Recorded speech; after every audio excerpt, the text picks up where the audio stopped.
زار اليوم وفد المؤتمر القومي الكردستاني مقرات كل من الحزب الديمقراطي التقدمي الكردي في سوريا، وحزب يكيتي الديمقراطي الكردي في سوريا، والمجلس الوطني الكردي في سوريا، وذلك لمناقشة مخرجات كونفرنس وحدة الموقف والصف الكردي في روجافاي كردستان ونداء السلام والمجتمع الديمقراطي، إلى جانب دعوة هذه الأحزاب للمشاركة في مؤتمرهم المقبل.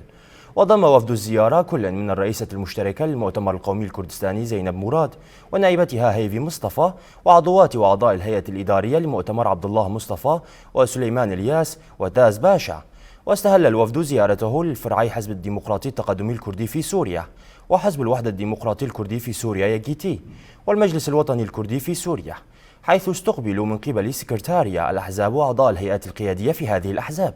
خلال هذه الزيارات أكدت زينب مراد على أهمية ضمان حقوق الشعب الكردي، كما وأشارت إلى أن كونفرنس وحدة الموقف والصف الكردي في روجافا قويا وفاعلا، مؤكدة أن مصالح الشعب يجب أن تكون فوق كل اعتبار. وقد وجه وفد المؤتمر دعوة للأحزاب السياسية المشاركة في المؤتمر 23 الخاص بهم، والذي سيعقد في 24 و25 من أيار في هولندا.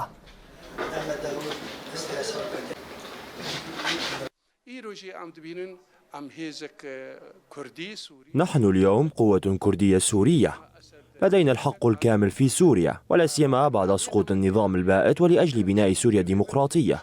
نحن شركاء في هذه الأرض في كامل سوريا، ليس فقط في المناطق الكردية. كلنا شركاء ولدينا الحق في تقرير المصير وبناء سوريا المستقبل على مبدأ الديمقراطية، وتقديم آرائنا ومتطلباتنا التي اتفقنا عليها في المؤتمر الكردي.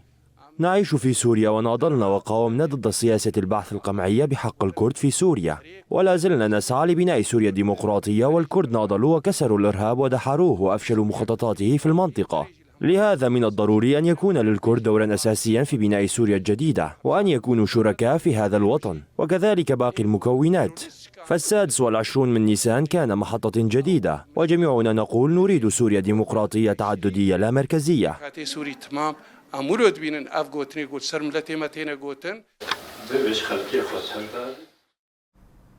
وفي السياق ذاته بارك الرئيس المشترك في البيت الإيزيدي في مدينة حلب مناف جعفر بانعقاد كونفرنس وحدة الصف والموقف الكردي في روجافاي كردستان، مؤكدا بأنه حدث تاريخي هام بالنسبة للكرد.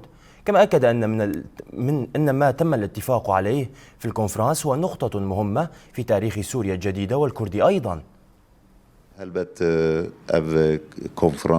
نهنئ الكرد في العالم أجمع بهذا الحدث التاريخي. حقيقة منذ وقت طويل يتم التحضير لهذا الحدث التاريخي، ونحن نحضر لهذا اليوم العظيم. إنها صفحة جديدة في تاريخ الكرد في روجافاي كردستان، ونعتقد أن هذا الكونفرنس سيكون الأساس للوحدة الوطنية الكردية في أجزاء كردستان الأربع بعيدا عن كل الخلافات. حقيقة راودني شعور بالفخر والاعتزاز عندما قرأت البند السادس من الاتفاق، والذي ينص على الاعتراف بالديانة الإيزيدية كديانة رسمية في الدولة. حقيقة إنه لشعور رائع لا أستطيع وصفه، وهذا الاتفاق محط الثقة والشكر.